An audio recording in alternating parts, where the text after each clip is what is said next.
Hello students, तो ये रहा आपका क्वेश्चन पेपर। एनुअल एग्जामिनेशन का क्वेश्चन पेपर है ये 2023 का, क्लास 9th का, और सब्जेक्ट है आपका साइंस। तो यहाँ पे कुछ इंपॉर्टेंट इंस्ट्रक्शंस दिए हुए हैं। 80 नंबर का क्वेश्चन पेपर है ये, और 4 सेक्शन इसमें दिए हुए हैं। चलिए देखते हैं पहले सेक्शन के सभी सवालों के विस्तृत जवाब। और यहाँ हिंदी इंग्लिश दोनों में हम जवाब देंगे, तो आपको मीडियम का कोई भी इशू, कोई भी प्रॉब्लम मीडियम से रिलेटेड संबंधित नहीं हो सकती। चलिए पहला सवाल देखिए, हिंदी मीडियम में देख रहे हैं हम। खंड का ठोस अवस्था का द्रव अवस्था में बिना परिवर्तित हुए गैस अवस्था में बदलने की प्रक्रिया क्या कहलाती है? तो ऊर्ध्वपातन कहलाती है, जिसे हम इंग्लिश में क्या कहते हैं? सब्लिमेशन। अभी हम इंग्लिश में भी इसका जवाब देंगे, दिखाएंगे आपको। प्रश्न संख्या 2 कहती है कौन सा गैस का गुण नहीं है? तो निश्चित आयतन ये गैस का गुण नहीं होता है, डेफिनेट वॉल्यूम इसका गुण नहीं है। उसके बाद प्रश्न संख्या 3 देखिए, निम्न में से कौन सा रासायनिक परिवर्तन है? तो लकड़ी का जलना, जहाँ पे भी जलने की बात होगी समझ लीजिए वो रासायनिक परिवर्तन है, केमिकल चेंज है। जैसे मोमबत्ती जलती है तो मोमबत्ती का जलना तो केमिकल या रासायनिक परिवर्तन है, लेकिन मोमबत्ती का पिघलना नहीं है, ये ध्यान रखना। पिघलना कैसा परिवर्तन होता है? भौतिक। प्रश्न संख्या 4 देखेंगे, कैल्शियम फास्फेट का सूत्र है? तो कैल्शियम फास्फेट का आपका सूत्र होता है Ca3PO4 होल ट्वाइस। क्लियर है? चलते हैं प्रश्न संख्या 5 की ओर। कहता है कार्बन और ऑक्सीजन जुड़कर कार्बन डाइऑक्साइड का निर्माण करते हैं। इसमें द्रव्यमान के अनुसार कार्बन और ऑक्सीजन का अनुपात क्या होगा?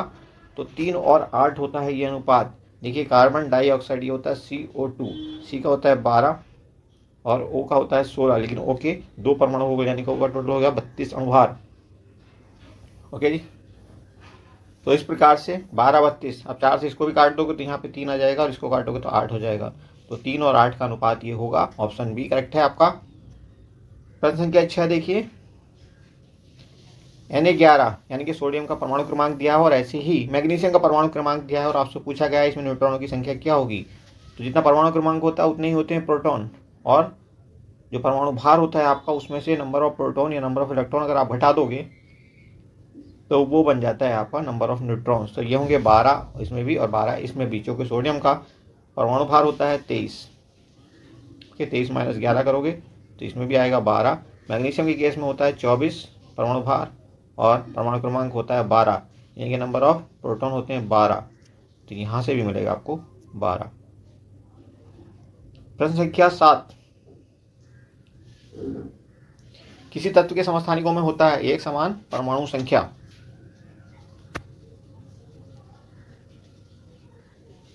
प्रश्न संख्या 1 इंग्लिश वर्जन देखिए आप।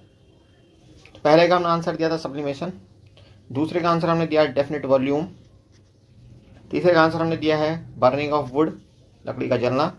रासायनिक परिवर्तन होता है, chemical formula of calcium phosphate होता है Ca3PO4 का होल ट्वाइस। और उसके बाद आता है 5th नंबर सवाल, इसमें रेशियो जो था कार्बन ऑक्सीजन का वो 3 और 8 का है। और उसके बाद प्रश्न संख्या 6 the number of neutrons present 12 और प्रश्न संख्या 7 isotopes of an element, same atomic number रखते हैं।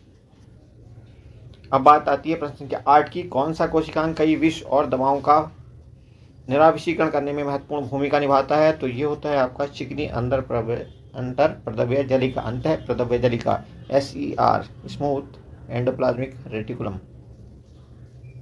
प्रश्न संख्या 9 देखिए, निम्न से पादप में निरंतर कोशिका विभाजन की क्षमता किस में होती है? तो ये होती है आपकी शीर्षस्थ विभोज्योतक एपिकल मेरिस्टेम में, एक प्रकार का ऊतक होता है। प्रश्न संख्या 10 देखिए, किसी वस्तु का विस्थापन तय दूरी के समानुपाती होगा जब वस्तु गति करती है सीधे पथ पर। प्रश्न संख्या 11 देखिए, अगर एक वस्तु एक समान गति दर्शाता है तो उसमें चाल स्थिर होगी। ऑप्शन ए करेक्ट हो जाएगा आपका। उसके बाद प्रश्न संख्या 12 देखिए, जब बस अचानक चलने लगती है तो बस में खड़ा व्यक्ति पीछे की ओर गिरने लगता है न्यूटन के प्रथम नियम के अनुसार, जिसे हम जड़त्व का नियम भी कहते हैं। प्रश्न संख्या 13, गतिशील वस्तुओं के टकराने से कोई व्यक्ति घायल क्यों हो जाता है? संवेग के कारण, मोमेंटम के कारण वो घायल होता है। जितना ज़्यादा उसका मास होगा उतना मोमेंटम भी ज़्यादा होता है। जैसे बस से अगर कोई टकराए तो चोट ज़्यादा लगेगी स्कूटर से टकराने के मुकाबले, चूँकि बस का द्रव्यमान ज़्यादा होने की वजह से उसका संवेग ज़्यादा हो जाता है।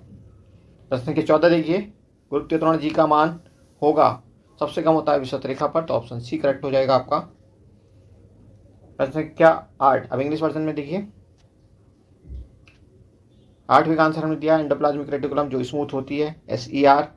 उसके बाद 9वें का आंसर है D, एपिकल मेरिस्टेम। 10वें का आंसर है on straight path, option A correct है। 11वें का देखिए स्पीड विल कॉन्स्टेंट। और उसके बाद प्रश्न संख्या 12 का आंसर होगा a person standing in a bus falls backward when bus start moving suddenly due to law of inertia, Newton का फर्स्ट लॉ ऑफ मोशन। प्रश्न संख्या 13 देखेंगे why does a person get injured in case of hitting by a moving object. इसका answer है due to momentum, संवेग के कारण। और प्रश्न संख्या 14 इसका आंसर होगा लेस ऑन इक्वेटर। प्रश्न संख्या 15 देखिए जब एक पिंड मुक्त रूप से पृथ्वी की ओर गिरता है तो उसकी कुल ऊर्जा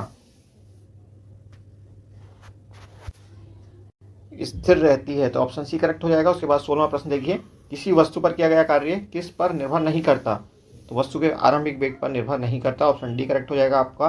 उसके बाद 17 से 20 तक आपको अभिकथन और कारण दिए गए हैं, इनमें आपने पहचानना है अभिकरण सही है या कारण सही है, दोनों सही हैं। और यदि दोनों सही हैं तो क्या एक दूसरे की व्याख्या कर रहे हैं, यानी कि जो रीजन दिया है, कारण दिया है, वो अभिकथन की व्याख्या सही से कर रहा है या नहीं कर रहा है, और उसी के अनुसार आपने ABCD करके आंसर देने हैं। तो प्रश्न संख्या 17 देखेंगे किसी रासायनिक पदार्थ में तत्व तो हमेशा द्रव्यमान के अनुसार निश्चित अनुपात में मौजूद रहते हैं, बिल्कुल सही बात है।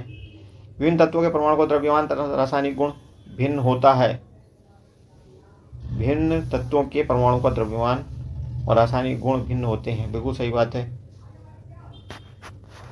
तो अभिकथन भी सही है, कारण भी सही है, दोनों सही है, लेकिन अभिकथन कारण की व्याख्या नहीं कर रहा है, सॉरी कारण अभिकथन की व्याख्या नहीं कर रहा है, इसका मतलब ऑप्शन कौन सा करेक्ट है, बी। पहले का 17 का बी हो जाएगा आंसर। उसके बाद 18 का देखिए उपास्थि संयोजक का प्रकार है, बिल्कुल सही है, जो आसानी से मोड़ या दब सकता है, सही है। उसके बाद बी देखिए सॉरी 8 देखिए इनमें बहुत ही मजबूत सख्त पैक किया गया आधात्री और कोशिका है, नहीं ये सही नहीं है, तो सिर्फ ए सही है, इसका मतलब ऑप्शन सी आपका आंसर बनेगा। और आप देखिए प्रश्न संख्या 19 स्टेटमेंट या अभिकथन कहता है किसी भारी वस्तु को जमीन पर धकेलना या खींचना मुश्किल है, बिल्कुल सही बात है।